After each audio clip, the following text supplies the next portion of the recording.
Greetings, salutations, and welcome. So why am I talking about Sargon of Akkad? Well, I like to check in on Carl's channel from time to time to see what he's been up to, and this one video caught my eye. Now, I am quite used to Carl saying offensive stuff in his videos, it's not exactly uncommon, but for some reason this particular one I found especially egregious. Now, to be clear, when I say offensive, I'm not referring to him using racial slurs or even hurling abuse at disabled children. The R word is the same as every minority slur. Oh, well, great job trivializing minority slurs, you nigger spick fag chink kike retard. No, I don't really find that kind of thing offensive. I find it petulant and immature, but not offensive. It comes across like a 15-year-old's idea of being edgy or shocking.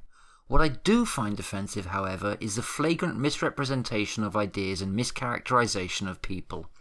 Now, whether that misrepresentation is calculated and intentional, with the objective of denigrating ideas that he disagrees with ideologically, or whether it is unintentional and a result of ignorance or misunderstanding of those ideas, is irrelevant after a while.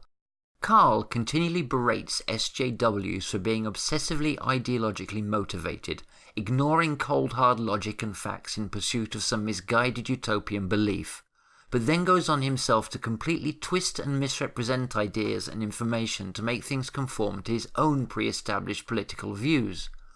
Despite his claims of being a rational centrist swayed only by cold hard logic and empirical facts, he routinely demonstrates that he is anything but. He's actually a conservative ideologue, a right-wing SJW if you will. There really needs to be a term for this.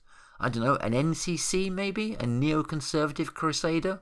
Whatever it is, I really think there needs to be a term for the Sargons of this world, the right-wing SJWs. So anyway, in this video I'm going to take a look at what I consider to be a prime example of Sargon trying to force the round peg of reality through the square hole of his political ideology, and in the process of doing so misrepresent and or completely ignore the intentions and facts of the source he is quoting. And when that source happens to be someone as thoughtful and interesting as the Dalai Lama, it comes across as particularly cheap and distasteful. Invoking the Dalai Lama's name and twisting his words so that Carl can take cheap shots in some petty political squabble seems particularly vulgar to me, demonstrative of a real lack of intellectual finesse. Beyond that, I do also think that it is interesting to discuss the Dalai Lama's comments, as I believe that maybe he does touch upon one or two ideas or issues that are maybe not so often addressed by many liberals. Carl's video is provocatively titled "The Dalai Lama is a Nazi" and concerns a recent BBC interview with reporter, whose name I'm never going to be able to pronounce correctly, Rajini Vaidyanathan. I hope that's sort of vaguely close to being correct.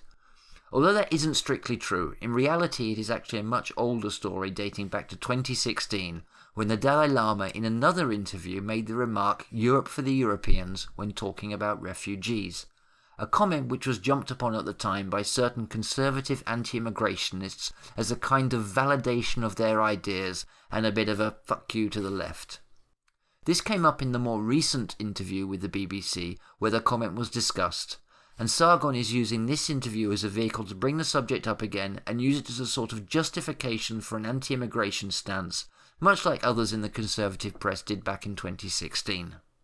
Sargon, presenting the subject as "the Dalai Lama is a Nazi," is supposed, I assume, to be a sarcastic mockery of what he perceives to be liberal SJW attitudes to the Dalai Lama's comments, saying we can pinpoint the exact day he became a Nazi as the day he uttered the words "Europe for the Europeans."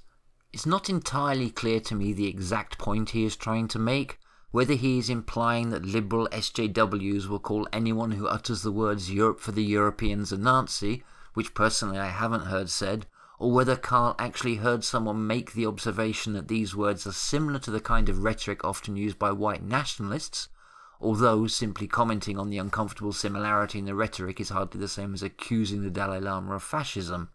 Whichever the case may be, it is clear that Sargon and others take the Dalai Lama's comments as some kind of victory against the leftists, presumably also because the Dalai Lama is often considered a favourite icon amongst the soy-eating, college-going beta liberals. Towards the end of the video, he drops a sarcastic, mocking approach and simply uses the Dalai Lama's words to argue that we should send all the Syrian refugees back home now. However, before we start looking at Sargon's video, I would just like to mention a couple of things for context first. The first thing it is worth acknowledging is that maybe in the West we have had a tendency in the past to overly romanticize Tibet and the Lama institution. Some have pointed out that the Lama system was not as equitable, egalitarian and peaceful as many like to believe, and could be fairly hierarchical and repressive in some aspects. However, that history doesn't necessarily reflect upon the Dalai Lama today in 2019, and may even be part of the reason the Dalai Lama himself says he isn't that worried about succession, and that ultimately it should be for the Tibetan people to democratically decide the future of the Lama institution. The second thing to mention is that when one listens closely to what the Dalai Lama says, he comes across very much as a pragmatist, or in his own words, a realist. That really makes differences. And also, you say, health. And then I think the realistic attitude is also very important. The things, like you see, this body, some sort of illness, just part of the nature. No use complain. So similarly, in the society, some problems, no use to complain, except that reality, no problem. If and when he does choose to speak on a topic, he seems more concerned about the practical effects and repercussions his words will have than he does about them conforming to any particular political or spiritual ideology, behaviour of which he almost sounds contemptuous.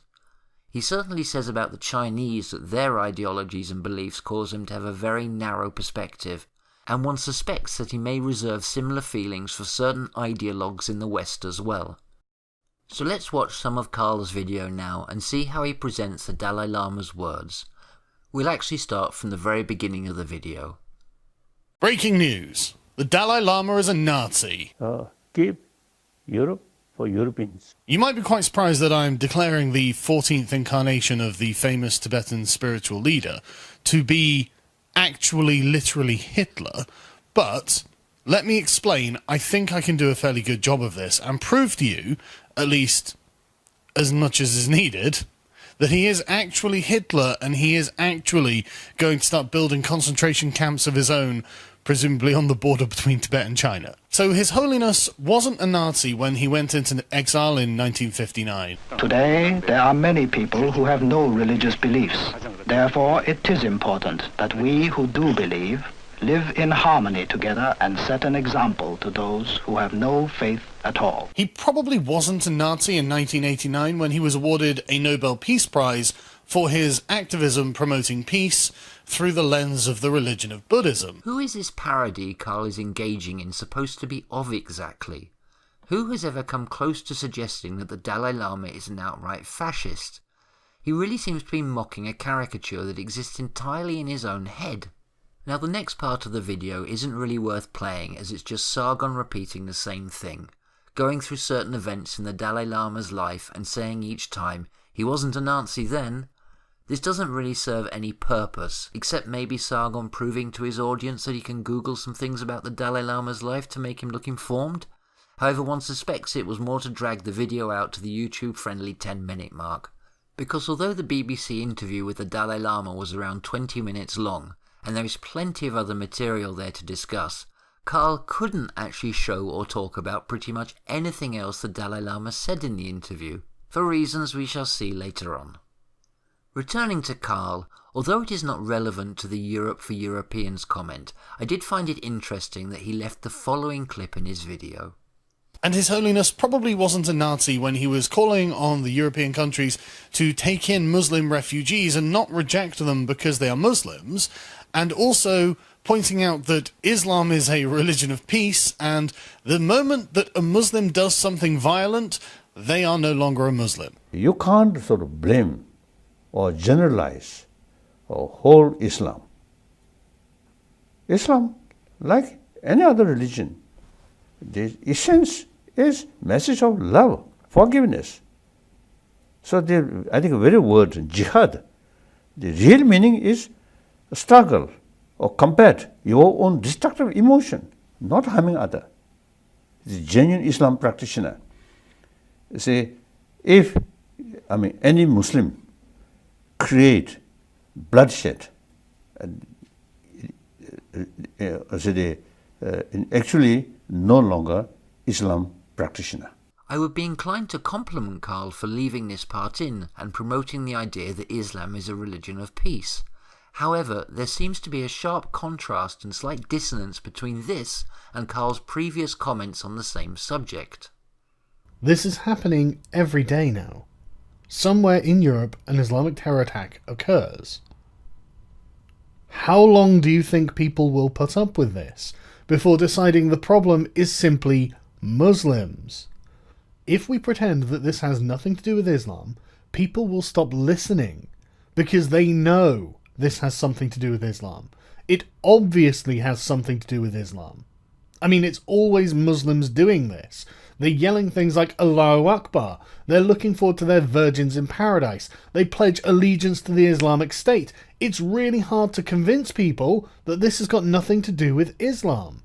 So we need to start talking about it. In fact, I would expect moderate Muslims to be, I don't know, presumably dobbing in these potential terrorists, saying to the authorities, look, there's a mosque over there where they say some really radical shit, and I don't like it because I think a terror attack might come out of it. That's what we need to be seeing. Is this Karl's way of saying he was wrong before, and maybe apologising for it? In the older clip he blames Muslims entirely for terrorism, and Muslim communities for not trying harder to prevent it. But here the Dalai Lama, whom Karl is quoting as a source we should listen to, says that anyone who commits violence in the name of Islam isn't really a Muslim at all. So Muslims aren't the problem after all, Karl? Following this same logic, I believe one could draw an interesting parallel between Islamic terrorists and the rise of fascism within our own society. We could say that normal right-wing conservatives aren't at all a problem or danger in the West. The danger comes from just the fringe of far-right radicals, angry young men who get duped into supporting and believing in white supremacy and genuine fascism. You know, the kind who walked around Charlottesville carrying actual Nazi flags and cheering for David Duke and Richard Spencer. I'm sure Karl would say that not all modern conservatives are actually fascist, just like not all Muslims support or believe in terrorism. Anyway, I just thought it was interesting that Karl left that bit about Muslims and terrorism in the video, as it seemed to directly contradict his previous stance on the subject. Like I said, I would compliment him for it, but he didn't really clarify his own position, and I feel unwilling to give him the benefit of the doubt given the extremity of his previous statements. Anyway, let's get on to the meat of the topic and see what Karl actually has to say about the Dalai Lama's Europe for the Europeans comment and the rest of this BBC interview. He's saying that there are too many refugees that have been led into Europe and that from a moral standpoint, he thinks that they should be returned home eventually to their own country. I want to read you a quote from that interview. He said, "From a moral point of view, I believe that these refugees should stay only on a temporary basis. The goal should be for them to return and help to rebuild their own countries." Wow, what a Nazi. He may as well be calling for the ethnic cleansing of refugees back to the shitholes they came from, presumably. Why on earth would he suggest such a thing? Doesn't he know that when you come to a country as a refugee, that means that you're entitled to stay there forever? Suggesting that they should go back is probably tantamount to genocide. Why on earth does Karl bring up ethnic cleansing and genocide here? When has the subject of refugees and migration ever had anything to do with genocide or ethnic cleansing? Well, except of course when white nationalist or white supremacist nutcases claim that non-white immigration is tantamount to white genocide, but ignoring them, and within the realm of sensible discussions about immigration, when do these things ever come up? It seems like Sargon is just trying to use the most provocative language he can to try and create an air of hysteria and outrage over the situation. You know, like all those outraged, hysterical, beta-liberal snowflakes do all the time. The campaign to leave the European Union used one of your quotes in their posters.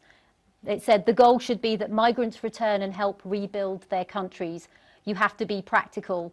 It's impossible for everyone to come." But the thing is, since the refugee crisis began, the Dalai Lama just has not stopped saying that Europe should be for the Europeans. Has not stopped saying? To my knowledge, he said it once back in 2016, and then in this 2019 interview he referred back to that original statement, Have there been many or any other times he said this? Karl makes it sound like the Dalai Lama is out campaigning every weekend for Europe for the Europeans. It's a small thing, I know, but by choosing to phrase it like this, Sargon implies that the Dalai Lama has a deeper conviction or belief in this idea than maybe is really the case. Once again, it is a subtle way of misrepresenting the relative importance of the idea. And if these people want to stay in Europe, shouldn't they be allowed to? Shouldn't they be allowed, Adolf? A reverse implication of that might well be something called colonialism, something that was actually not very well received outside of Europe, and tended to push people towards the mantra of Europe for the Europeans, please fuck off back there. I guess that colonialism's back in. It's no longer a bad thing to go over and set up in someone else's country, whether they like it or not. Oh my fucking god. This is where Sargon really descends into intellectual bankruptcy, in my opinion. No matter what your opinion on refugees and immigrants, whether you think it's great or potentially problematic, drawing some kind of literal comparison between refugees and immigrants and colonialism is just abhorrent. British and other colonialists sailed around the world with the express intention of claiming what they found to be the property of their empires. Where they encountered native peoples who resisted them, they simply came with superior equipped armies and killed them and subjugated them by force, and then took the natural resources for themselves. The British who went to India did not humbly move into and live within existing Indian communities, abiding by their laws and respecting their systems, becoming part of the established social structure. No, they marched in, forcibly took control, and killed anyone who resisted them. If, upon arrival in the UK, the Syrian refugees stormed our parliament and seized control of our government and administration, killing any leader who did not capitulate to them, if they neutralised all our military defences and replaced them with an entirely Syrian military who then subjugated the population by force, killing any civilians who resisted refugee control, if they then took over our banks, financial institutions and profitable businesses and started sending all of our wealth back to Syria or keeping it for themselves, while the native British population were literally starving to death, if the Syrian refugees and immigrants were doing all of that, then maybe your comparisons to colonialism would be justified. This is once again where we see Carl Benjamin, conservative social justice warrior, in action. That is not to say for a second that you cannot express concern over the effects that too many refugees or immigrants could have on British or European society, but doing that by drawing parallels between the current situation and fucking colonialism shows you have abandoned all rational perspective and are simply engaging in ideological hysteria. There is, of course, theoretically, a level of immigration which could risk destabilising the socio-economic balance of a country. If tens of thousands of immigrants a day started turning up on British shores, we would obviously face a problem. However, the numbers are much lower than that. The stats for 2018 are these. Net migration continues to add to the population of the UK as an estimated 273,000 more people moved to the UK with the intention to stay 12 months or more than left in the year ending June 2018. Over the year, 625,000 people moved to the UK, immigration, and 351,000 people left the UK, emigration. See Figure 1. 273,000 people is a little over 0.4% of the total British population. I think a country as comparatively affluent as the UK can weather this influx. Interestingly, when discussing immigration, the subject of emigration, the number of people leaving again, rarely ever comes up. Many migrants, especially economic ones, will often come, stay a year or two, and then move on somewhere else or go back home. Carl, if you want to express serious rational concerns about the potential negative socio-economic effects resulting from excessive admission of refugees and immigrants, then fair enough. But by suggesting they are colonialists, you are simply fear-mongering and trying to provoke paranoia and prejudice towards them in the mind of your audience, and that's just fucking shit.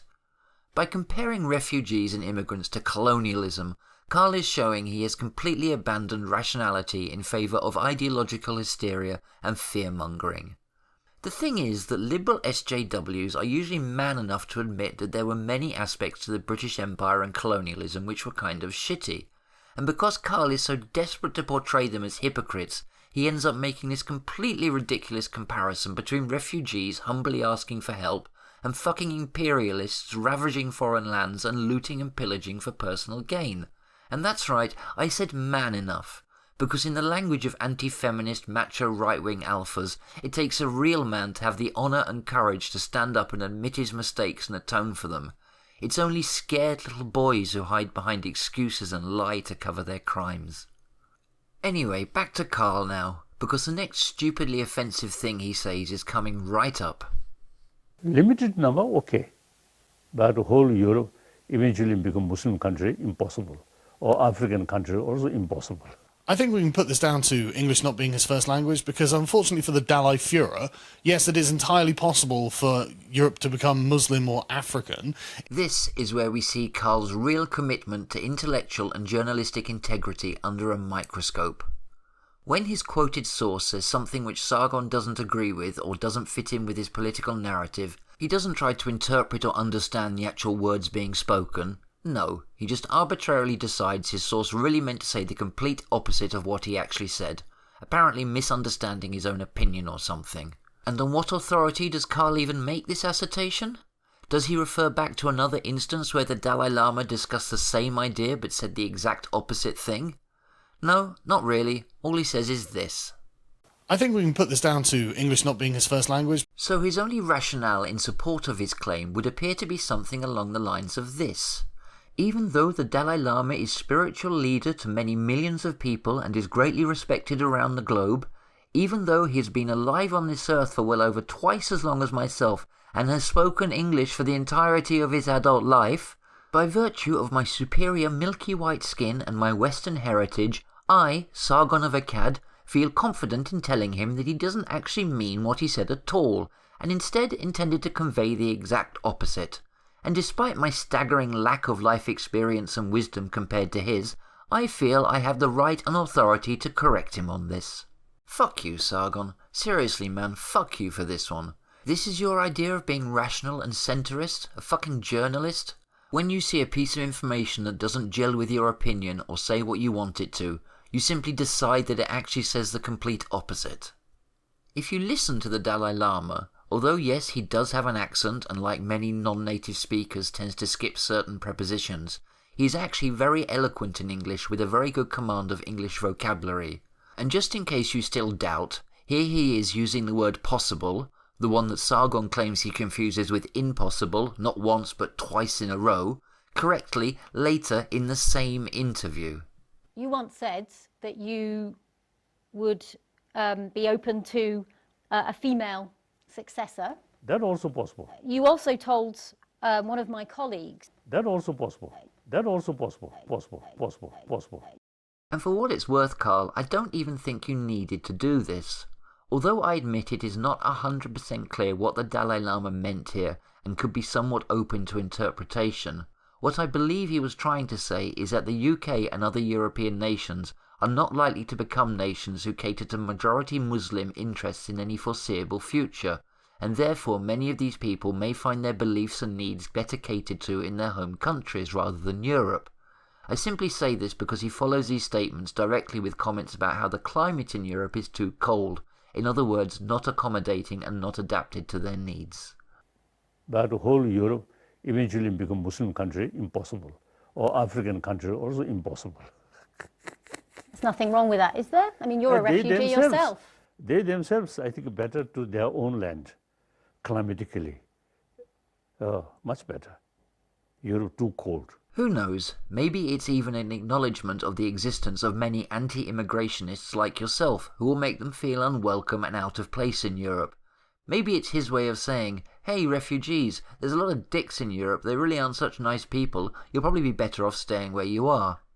Either way, I think it was still an argument aimed at discouraging refugees from coming or staying, by saying maybe Europe isn't so adapted to your needs. You didn't need to make yourself look like a total idiot by implying you know what words the Dalai Lama meant to say better than he himself does. You see, Karl, I think when you hear the Dalai Lama talk about EU countries becoming Muslim or African, it seems you are terrified our parliament will end up looking like this, and all our churches will be replaced with these. The Dalai Lama seems to be saying that no, exactly that kind of scenario is impossible, being nothing more than the paranoid fantasies of insecure white boys after all, and for exactly that reason Europe may not be the most adapted home for many of these people. The current Muslim population is around 5% in the UK, and at the current immigration levels it would take generations and generations for the population to reach even 50%, let alone an 80 or 90% majority. That is such a long way in the future, and so many other unforeseen things could happen by then, that it is literally a crazy thing to be worried about today in 2018. Climate change risks fucking us long before we'll be singing Allah Save the Queen. Who knows, if global warming and ocean desalinization leads to a disruption of the Gulf Stream, the climate in London could become like that of Moscow, we are on the same latitude after all, which would wipe out entirely all our agricultural industries and would probably be catastrophic for the country.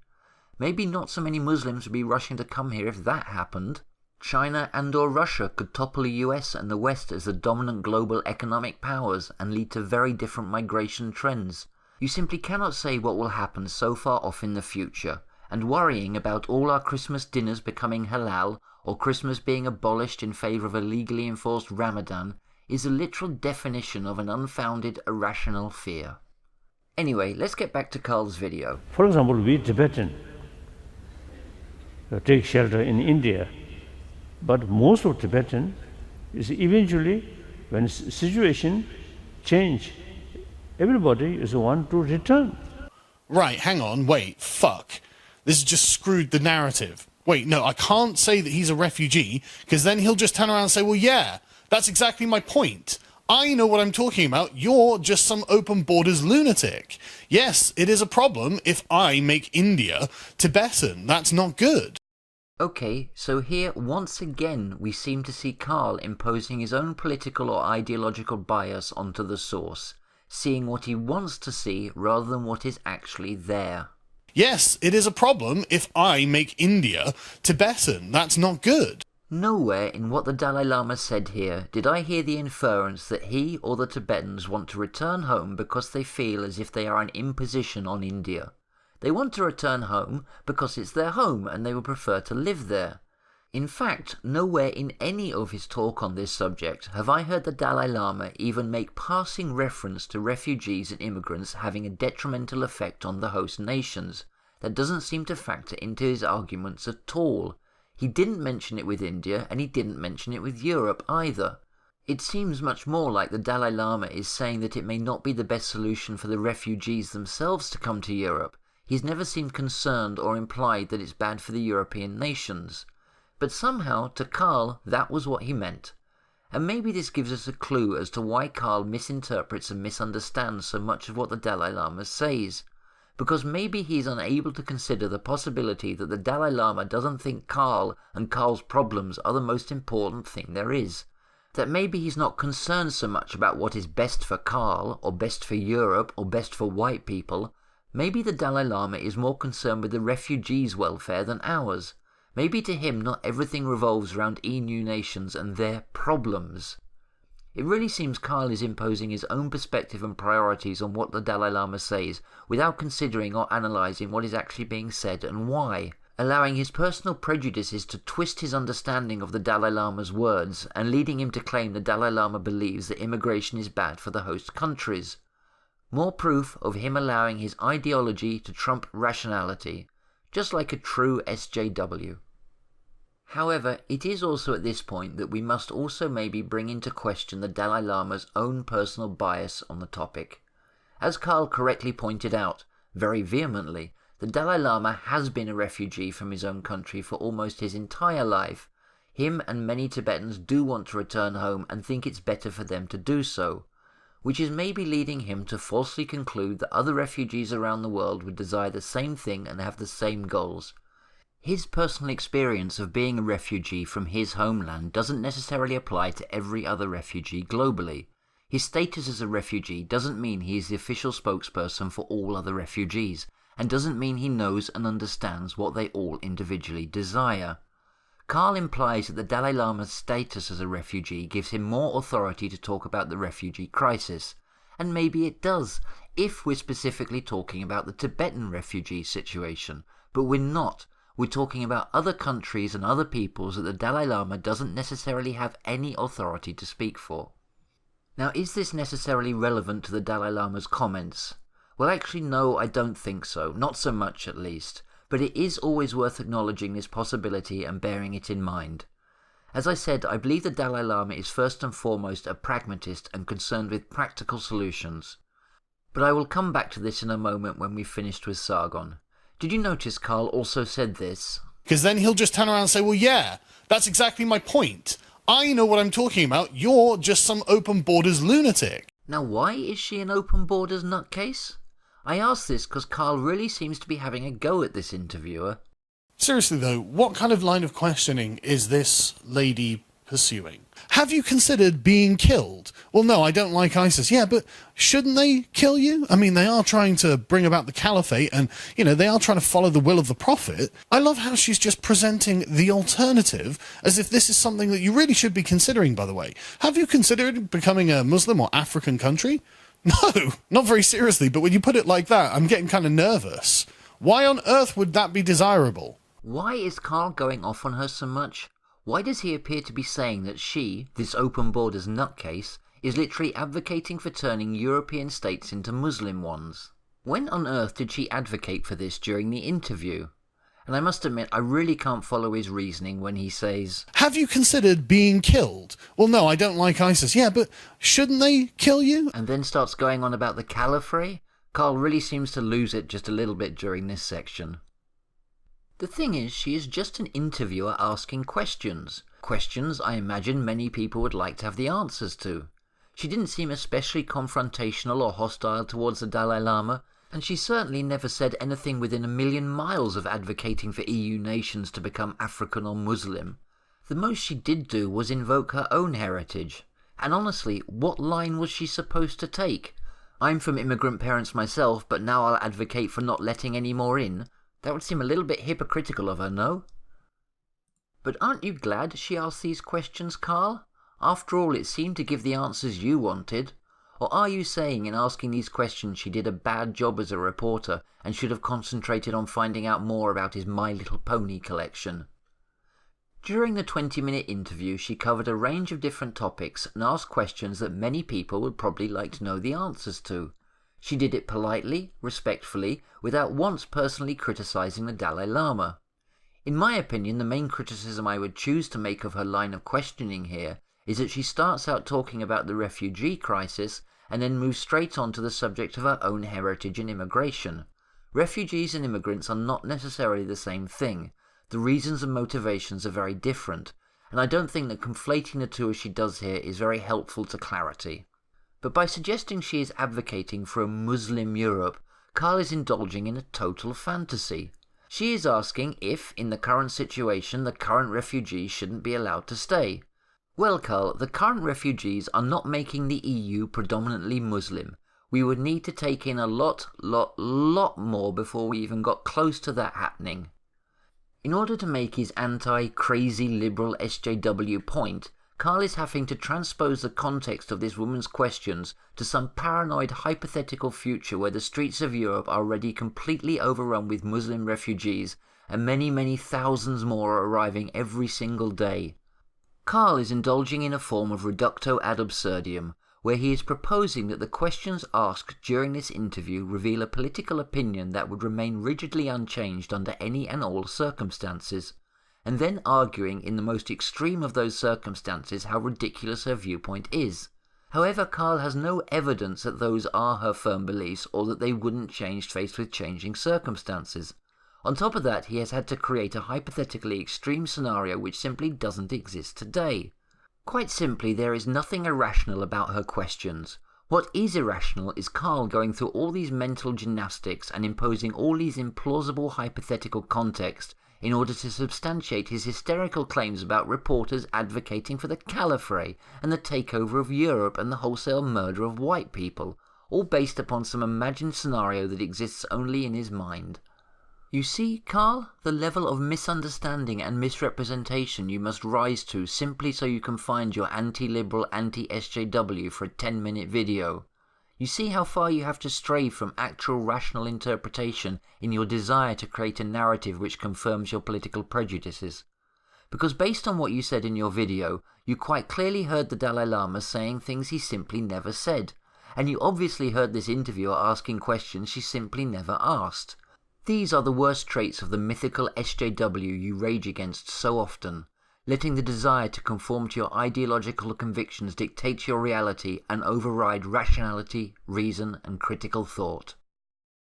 So anyway, let's go beyond Carl now and do what he stubbornly refused to, and actually try to understand what the Dalai Lama means and what his intentions are with his comments. Because I think Carl is correct about one thing. Certain more liberally minded reporters and pundits maybe weren't entirely comfortable with the Dalai Lama's comments and didn't really know how to process them. So to suggest that the answer is to repatriate these people is highly, it's not helpful, I don't think, to the current debate, and I think it's motivated by his own agenda, I would suggest. Now, I think I kind of understand why the reporter says the Dalai Lama's comments aren't helpful. However, personally, I'm not sure if that is really the best line to take. When you have the kind of right-left ideological divide that we currently see in politics, neither side really likes to discuss or indulge ideas they feel will lend credence to the other side's arguments. However, if your goal is to hopefully change people's minds, your arguments will never seem convincing if there appear to be certain topics you won't discuss. Concerning refugees and immigration, for example, theoretically there must be a numerical level beyond which host nations would start to suffer administrative as well as socio-economic problems. And as the Dalai Lama commented, we cannot realistically help Syria by simply moving the entire population of that country to Europe. There has to come a point where that is no longer a viable solution. Now yes, most rational, sane, non-hysterical people realise that we are currently still a long way from that.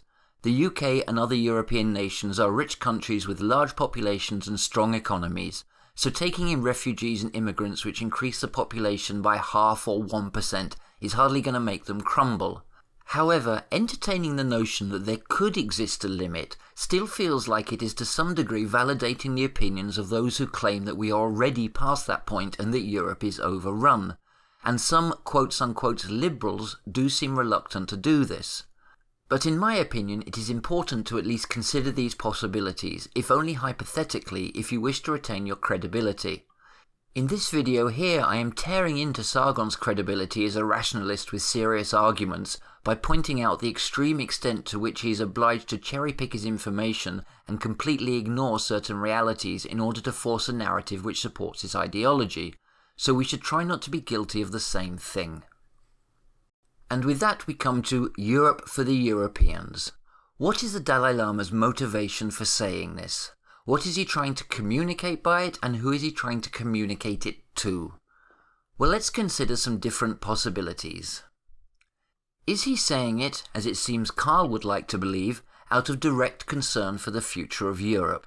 Does he think that Europe is great as it is right now, and that letting in more non-white refugees and immigrants from various nations around the world is simply going to drag Europe down into the gutter and ruin it completely, or worse still, turn it into part of an Islamic superstate? Is it out of concern for our well-being that the Dalai Lama says Europe for the Europeans? Well, as I've already mentioned, outside of the Europe for the European statement itself, the Dalai Lama has not to my knowledge said anything which would imply that he thinks refugees are detrimental to the host countries. In my opinion, the Europe for the European statement does not in and of itself suggest that he is concerned about the negative effects for Europe. If you think it does, then in my opinion you are reading into his statement an implication which simply isn't there. And honestly, why would he even care?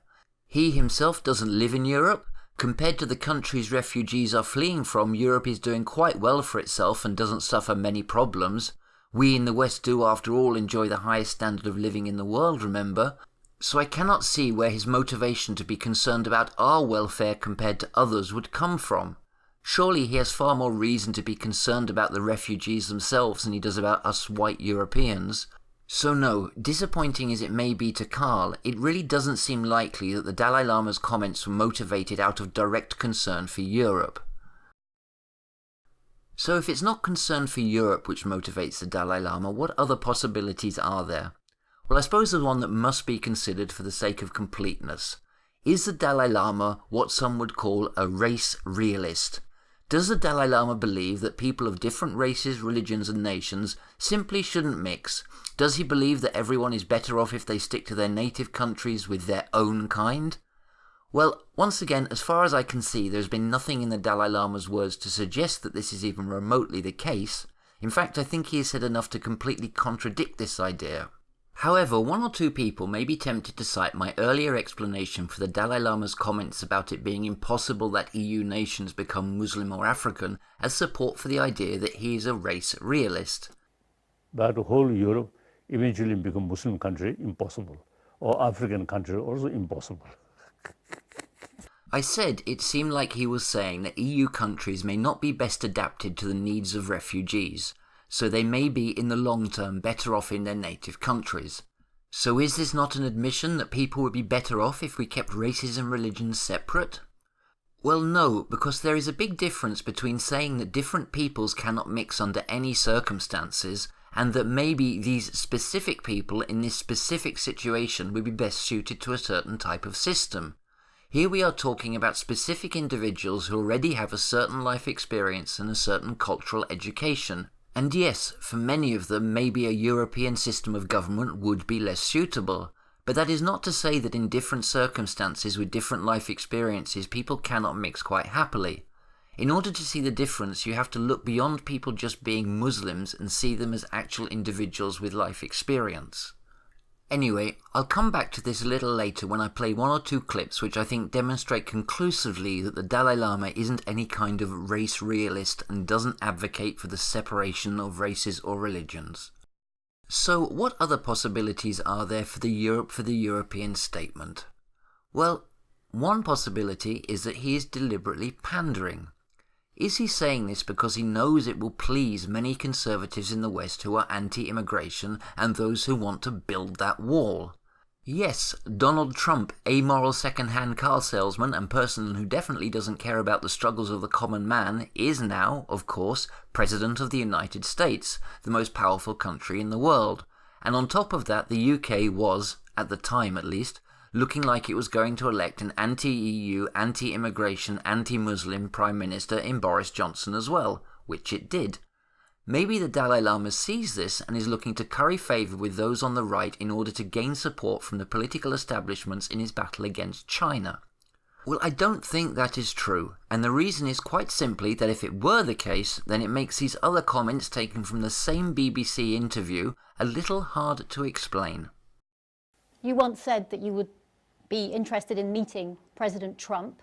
Has he ever asked you for a meeting?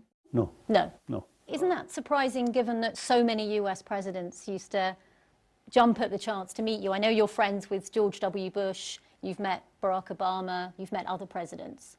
Has Donald Trump snubbed you? Frankly speaking, you see, his emotion also a little bit too complicated. What do you mean by that? What do you think of him in office? One day he says something, another day he says something, but I think lack of moral principle. When he became president, he expressed America first. That is wrong. America, you see, should take the global responsibility. And then the climate condition, environment issue, very important. He withdrew from Paris Accord. I think that's wrong. So America, as a leading nation of free country, I think should carry some compassion, moral principle. And you don't think President Trump seems to be lacking. Lack of moral principle. Lack of moral principle. One thing that is difficult to sort out at the moment, Your Holiness, is the situation with Brexit back in the UK. The two sides just cannot come to any agreement. I don't know detail, but overall, I am one admirer of spirit of European Union. France and Germany, First World War, arch enemy. Second World War, arch enemy. I feel because the European Union developed, so at least those member states last few decades peaceful. If European Union not develop, then last few decades, I think some fight within the member state. I'm outsider, but I feel better remain in the Union. So I think that proves pretty conclusively that the Dalai Lama isn't interested in pandering to the political establishments in the West.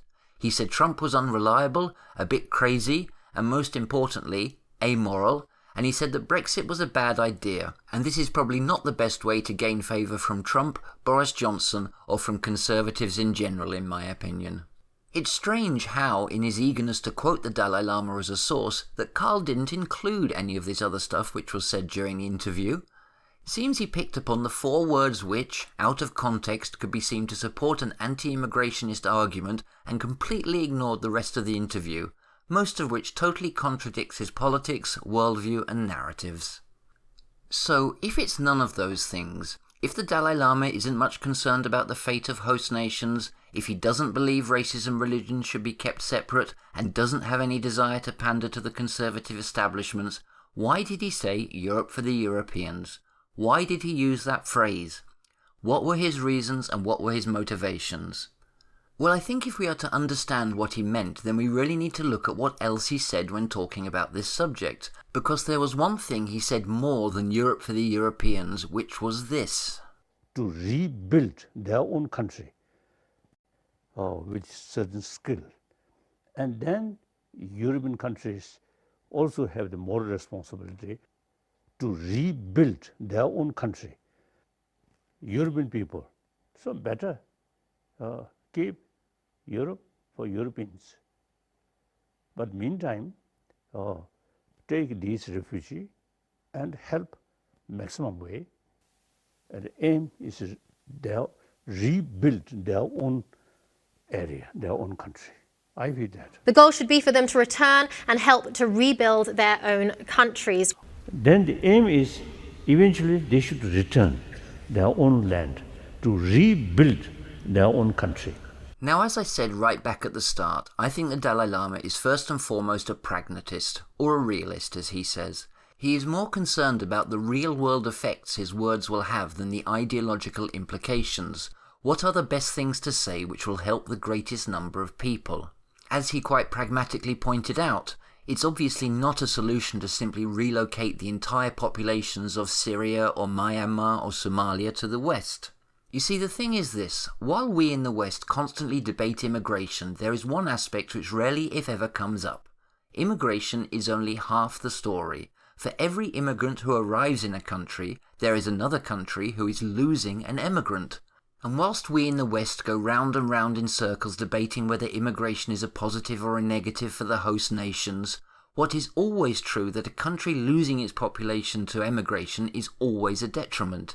The country will suffer economically as well as often politically or morally. Regular immigrants usually fit the profile of being the most able and potentially active members of the population, as in not so much the old or very young. And whilst this demographic profile may be less true for refugees, it still constitutes a net loss for the countries they are leaving. The thing is, countries which are already experiencing problems are not going to improve or be helped by losing large numbers of the population, which means things are not going to improve for all those who cannot or will not leave. I'm not even sure the Dalai Lama is really addressing us in the West at all when he says Europe for the Europeans. I think it is possible he is talking more to the people from troubled nations to convince them to stay and fight, or return and fight, to help fix the problems in their own countries. And from a practical standpoint, I think what he is saying is probably correct, that it is the only way that many of these nations will see improvements. If people give up and leave, it will be much harder to fix the problems in many of these countries, and the suffering will continue for many millions of people. But that's not to say it's just the refugees themselves who have a responsibility, according to the Dalai Lama. And then European countries also have the moral responsibility. He is saying that we should be supporting these people to help them effect positive changes within their own countries by providing them with the tools, education, resources and support they need. We simply cannot fix Syria or Myanmar just by providing asylum for those who are able to leave. That doesn't improve things for the many millions of people who are still there. In my opinion, I think he is implying that Western nations should be doing more to prevent these refugee situations from arising in the first place. It is very possible that there would be no Syrian refugees today if the US and UK had not invaded Iraq all those years ago. In some ways, I am not even sure that many in his audience would really support the idea that we in the West should take in many refugees, provide them with housing, food, education and so forth at a cost to us, and then help them to return home whilst asking nothing in return. After all, that will cost the taxpayers in EU nations a lot of money. But that seems to be what the Dalai Lama is advocating for, as well as us making more of an effort to help these refugee countries in the first place. I think his apparent desire to discourage refugees and immigrants from coming to Europe has nothing to do with us and our well-being, but rather for the improvement and well-being of the countries ravaged by poverty, violence and problems the refugees are fleeing from. It's like if a building is on fire, then evacuating the people is just the first step. Once people are safely out of the building and standing on the sidewalk, we don't just say problem solved and then all go home. No, we have to put the fire out and then help the tenants to repair and rebuild the structure until they can live there once again. It's an acknowledgement that just taking in refugees is not the ultimate solution to the problem, and that we in the West shouldn't think that it is and that we have done our part here. It's just the beginning. And Carl, if you need any more proof that when the Dalai Lama said Europe for the Europeans, he was not endorsing or supporting your selfish, nationalist, separatist, pseudo-racist, anti-immigration beliefs, I would refer you to these comments he made within the same interview. Oh, and by the way, these clips should also prove why I think the Dalai Lama isn't a race realist and doesn't believe that people should be segregated by race or religion. Many problem is our own creation.